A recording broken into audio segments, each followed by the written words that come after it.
There are phrases that, at first glance, may seem innocent, even sweet, but behind those words can hide manipulative intentions, a lack of emotional accountability, and a dangerous resistance to personal growth.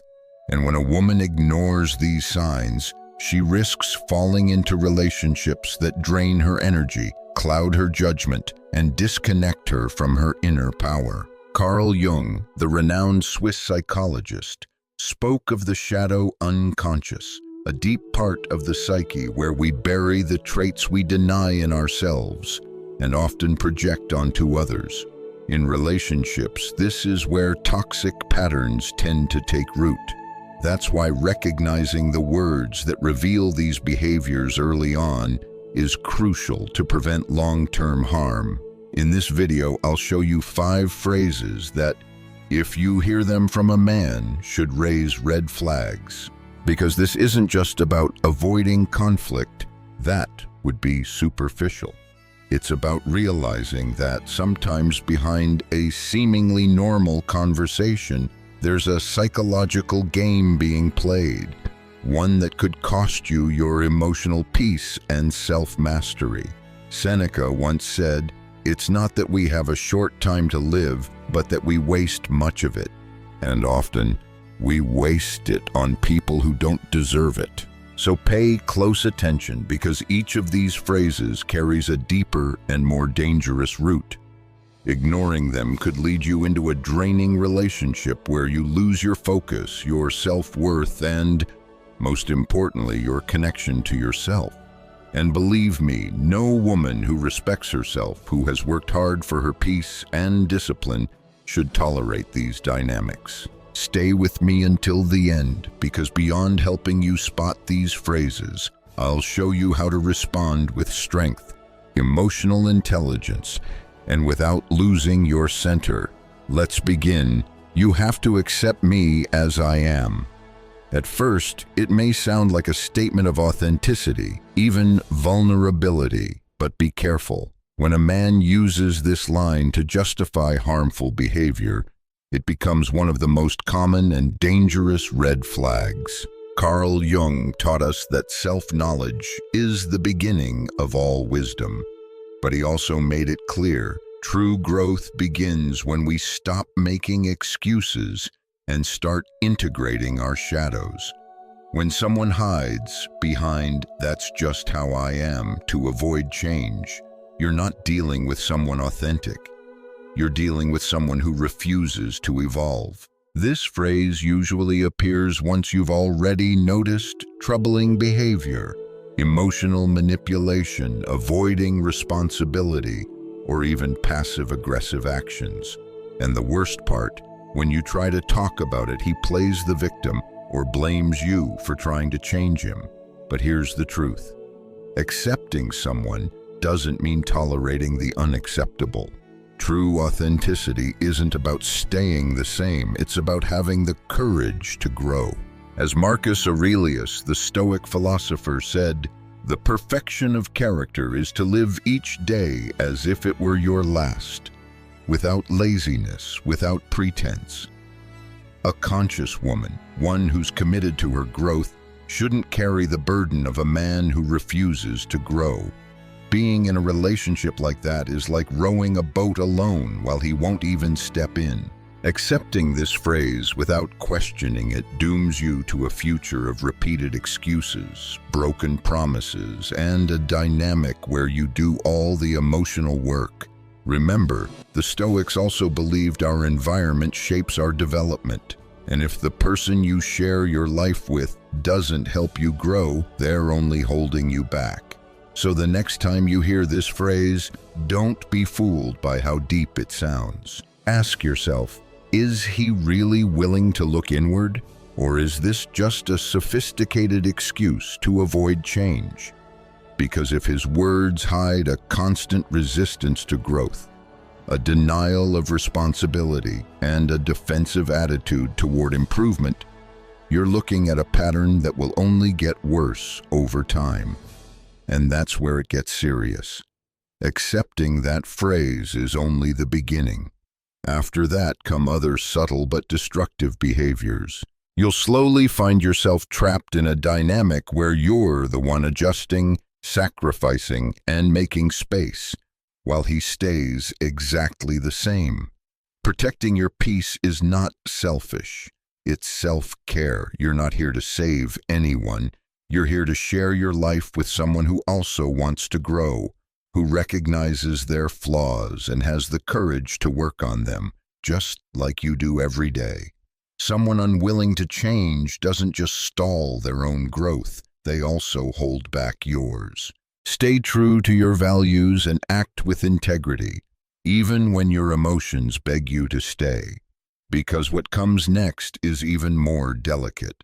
All my exes were crazy toxic. When a man says this, it might initially sound like he's just venting about his past relationships. But don't be fooled. Behind those words lies a much darker pattern, a clear sign of victimhood, emotional immaturity, and projection. According to Stoic philosophy, real personal growth begins with honest self-examination. Epictetus made it clear, it's not events that disturb us, but our interpretation of them.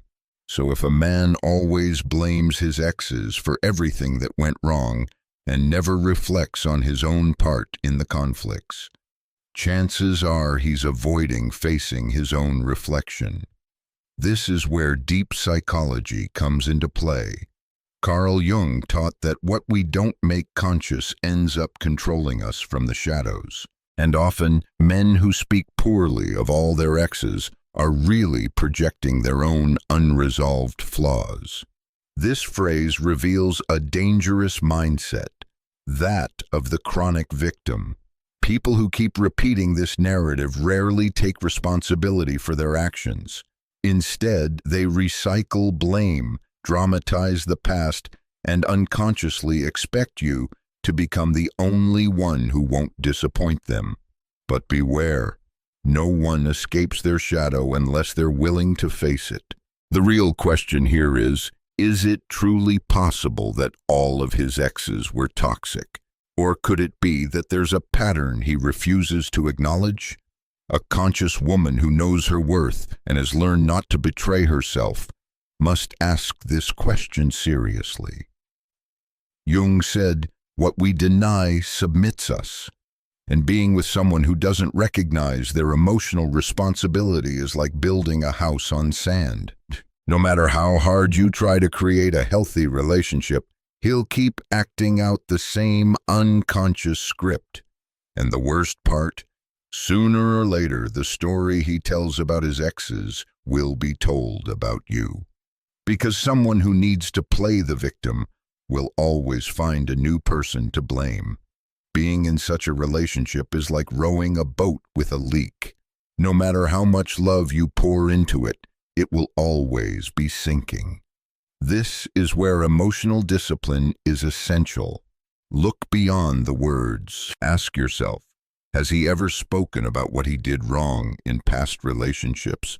Or is his story only about what was done to him? If he's never taken responsibility before, why would he now? Remember, it's not your role to be anyone's therapist. You are not here to patch up broken men who don't want to heal. You're here to share your journey with someone who walks beside you, not someone who drags you into theirs. And speaking of emotional manipulation, there's one phrase you need to recognize from the very beginning. Because while it might sound like a declaration of love, it's actually a very dangerous emotional trap. If you really loved me, you'd do what I ask.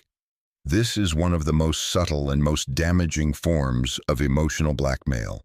At first glance, it might seem like a heartfelt request, a way of expressing needs. But if you look closer, what's really behind it is manipulative pressure, using your sense of love to gain control. The Stoics believe that true love cannot be imposed.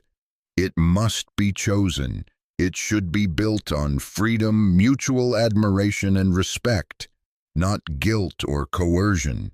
Epictetus said, No one can enslave you emotionally unless you allow it. And this phrase is designed precisely to turn affection into a tool of control. Carl Jung also spoke about this dynamic in terms of power. In his studies on the shadow, he pointed out how unbalanced relationships often begin when one person projects their insecurity and need for control under the mask of love. And phrases like this are a clear example. When a man says this to you, he's drawing an invisible line that conditions your affection. He's essentially saying, "Only if you do what I want are you worthy of my love." That's not love. It's emotional manipulation in disguise. An emotionally mature woman must have the clarity to distinguish between a healthy request and a demand in disguise. Because giving into this kind of phrase may seem like an act of love in the moment, but over time you start losing parts of yourself, your authenticity, your boundaries, your personal power. And the most dangerous part is that the more you give, the more the demands grow. At first, it's just a test of love. Then it becomes a routine of emotional submission. And eventually, you're no longer sure if you're acting out of love or out of fear of losing him. These types of phrases don't build relationships. They slowly destroy them. So if you ever find yourself in a conversation where someone makes you feel guilty for setting boundaries, for defending your time, your voice, or your way of thinking, pause. You're dealing with someone who confuses love with possession. You are not here to please anyone at the cost of yourself. You are here to build a relationship where you can grow, express yourself, and be you without conditions. When a man says, "If you really loved me, you'd do what I ask," he's not just questioning your feelings, he's attacking your character. This phrase doesn't seek understanding or connection. It seeks control.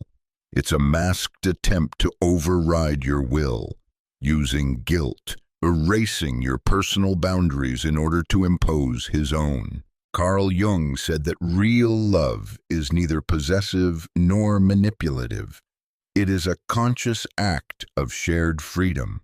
And Stoic philosophy reinforces this by teaching us that healthy love is not based on submission but on mutual respect. If love becomes a tool for blackmail, then it's no longer love. It's power disguised as tenderness. Giving into this type of emotional blackmail not only erodes your self-discipline, it leaves deep wounds in your self-esteem.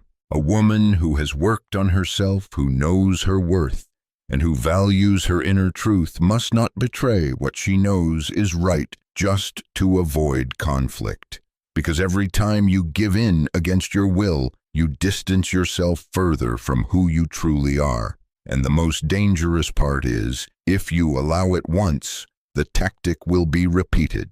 First, it's a small request, then a bigger demand. And one day, without realizing it, you're living according to someone else's desires, instead of being the main character in your own life. The response, as any Stoic or follower of Jung's teachings would say, is simple yet powerful. Stand firm in your center. Act according to your principles, not the fleeting desires of someone who doesn't respect your boundaries. Because someone who truly loves you doesn't need to guilt you into compliance. They listen to you, understand you, and even in disagreement, they respect you. It is far better to face an uncomfortable but honest conversation than to live day after day with the feeling that you've lost your emotional freedom. You don't need to offer endless explanations or justify your decisions in the face of guilt-tripping disguised as love, because a wise woman understands that not all battles are worth fighting, and those that aim to break your will aren't even worth beginning. And speaking of emotional manipulation, there's a phrase even more corrosive, subtle, yet cruel. "You're not enough for me." Hearing these words from someone who claims to love you can be devastating.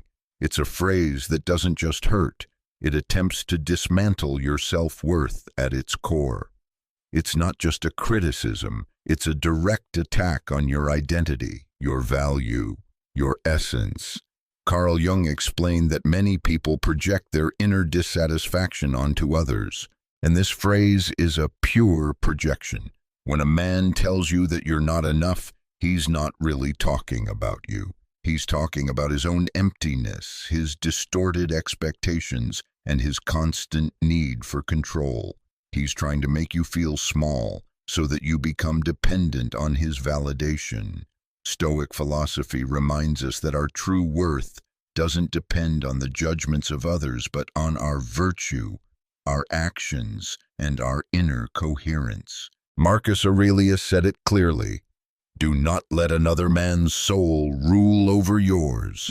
And that's exactly what this phrase tries to do, rule you through insecurity. Someone who compares, belittles, or suggests that you're not enough is really trying to make you work harder, not out of love, but to earn their approval. And in that game, you will always lose because the goalpost keeps moving. Today, you're not enough for one reason, tomorrow for another. And eventually, you're left exhausted, questioning things you once knew with certainty. A conscious woman doesn't beg for affection or feel the need to prove her worth to anyone. You're not here to fit into someone else's ever-changing expectations. You're here to share your life with someone who values you as you are and inspires your growth, not your self-doubt. So if you ever hear this phrase, pause, breathe, and remember who you are. Don't fall into the trap of believing you need to be more for someone who fails to recognize everything you already are. That insecurity isn't yours, it's his. As Jung once said, you cannot make someone see your light if they are only searching for their shadows. And as any Stoic would say, your peace is worth more than any attempt to fit into someone else's mold. External validation is fleeting, unstable, and often self-serving. True confidence is born when a woman learns to validate herself, trust her intuition, and live in accordance with her own values. There is no greater mistake than letting someone, especially a man who uses your insecurities against you, define your worth. When a man says you're not enough for him, he's not being honest with you. He's projecting his own emptiness, inflated ego, and need for control. This phrase doesn't seek truth. It seeks to subject your mind and self-esteem to constant judgment. And spoiler, that judgment will always be unfair. Carl Jung explained that what we do not make conscious becomes our fate. And if you don't catch these kinds of comments early, you may find yourself trapped in a relationship where you're constantly trying to prove your worth. And in that struggle, you forget who you are. The Stoics also taught us that no external opinion has power over you unless you give it permission. Marcus Aurelius put it powerfully, "Do not let another's soul rule over yours." If a man insists on making you feel inadequate, the wisest choice isn't to stay and try to prove him wrong. It's to walk away with dignity and without hesitation, not out of pride, but out of self-respect. Emotional discipline means not allowing empty words to destroy what you've worked so hard to build: your confidence, your clarity, your freedom. As Seneca said, the greatest power is self-mastery.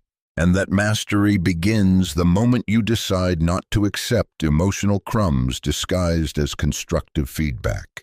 If you hear this phrase, take a deep breath, stand tall, and remember the real problem is not in you. It's in his need to feel superior at the expense of your self-worth.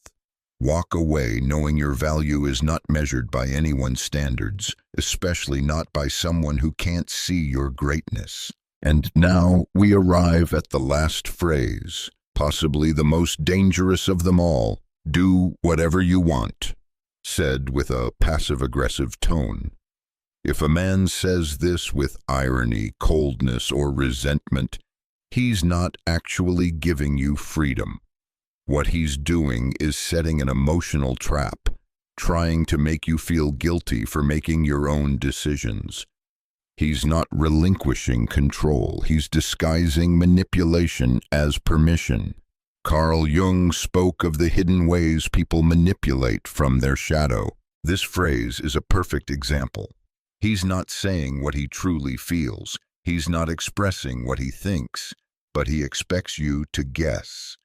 And if you don't, then come the guilt, the drama, or the reproach.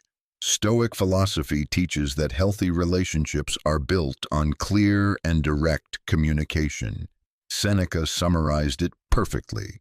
Speak in a way that your words don't require interpretation.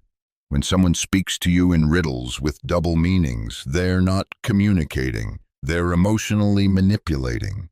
These kinds of phrases place you in a constant state of uncertainty. You find yourself trying to interpret, to please, to avoid negative reactions until you realize you're living according to their emotions, not your own. Bit by bit, your peace of mind starts to erode. A woman who has developed emotional intelligence should never play that game. The best response to a phrase like, "Do whatever you want," is literal action. So do it without fear, without unnecessary explanations, without falling into their emotional web.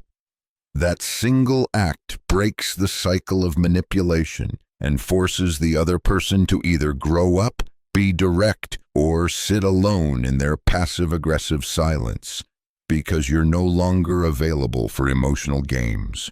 Both Carl Jung and the Stoics agree that living with clarity and authenticity is a path to true freedom. And that freedom begins the moment you stop reacting and start choosing your words, your boundaries, and who deserves your energy.